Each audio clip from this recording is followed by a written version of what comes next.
तो प्रिय विद्यार्थियों, आज हम व्याकरण का पाठ भाषा, लिपि और व्याकरण पढ़ेंगे। तो क्या है आइए जानते हैं। भाषा शब्द की उत्पत्ति संस्कृत की भाष धातु से हुई है। कि जो भाषा शब्द है उसकी शुरुआत कहाँ से हुई है? संस्कृत की भाष धातु से। और उसका अर्थ क्या है? जिसका अर्थ है बोलना। भाषा की आवश्यकता क्यों है? क्योंकि प्रिय विद्यार्थियों, मनुष्य एक सामाजिक प्राणी है। समाज में रहने के लिए मनुष्य को अपने मन के भावों और विचारों का आपस में आदान प्रदान करना पड़ता है। सामाजिक प्राणी समाज में रहने वाला प्राणी है और समाज में रहते हुए उसे अपने विचारों को व्यक्त करने के लिए भाषा की आवश्यकता पड़ती है। भाषा क्या है? भाषा वह साधन है जिसके द्वारा मनुष्य बोलकर या लिखकर अपने विचार व्यक्त करता है। व्यक्त करना, पेश करना, उसे भाषा कहते हैं। तो आइए हम आगे जानते हैं भाषा के कितने रूप हैं। भाषा के 2 रूप हैं।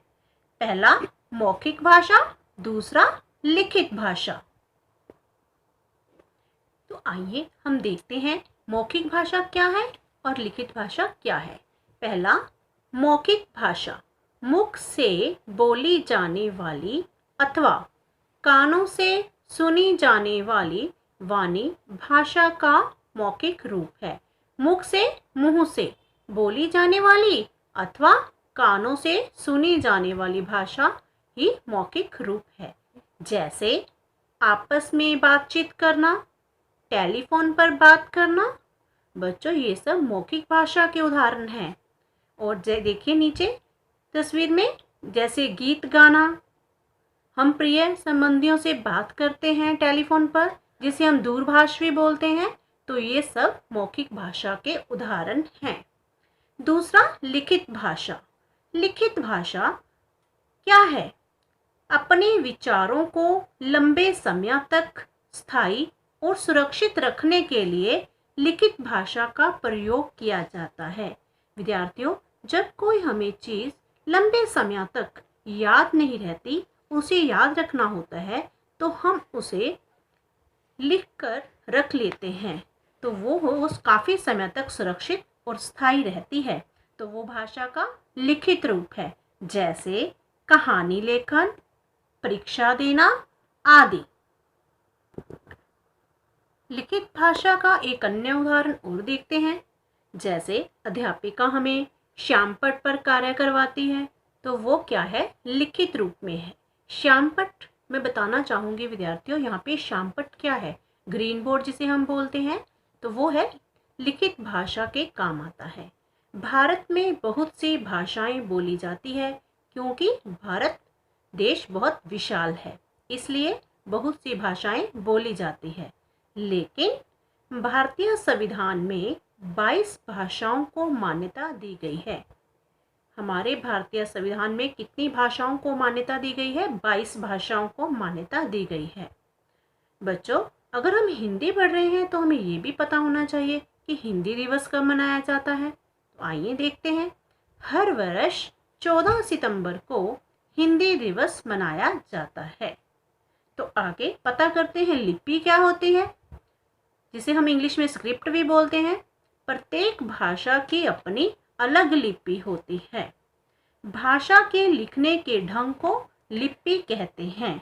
जैसे हिंदी की लिपि देवनागरी है, और भी बहुत सारी लिपियां हैं। कुछ प्रमुख लिपियां इस प्रकार हैं जो बहुत ही महत्वपूर्ण है। जैसे हिंदी भाषा की लिपि देवनागरी, पंजाबी की गुरमुखी, अंग्रेजी की रोमन। तो व्याकरण क्या है? व्याकरण द्वारा हम भाषा को शुद्ध रूप में बोलना, लिखना और पढ़ना सीखते हैं। व्याकरण के द्वारा विद्यार्थियों हमें शुद्ध नियमों का ज्ञान होता है। व्याकरण के द्वारा हमें वर्णों, शब्दों, वाक्यों का ज्ञान भी होता है। तो देखते हैं व्याकरण के कितने अंग हैं। व्याकरण के अंगों के बारे में जानते हैं।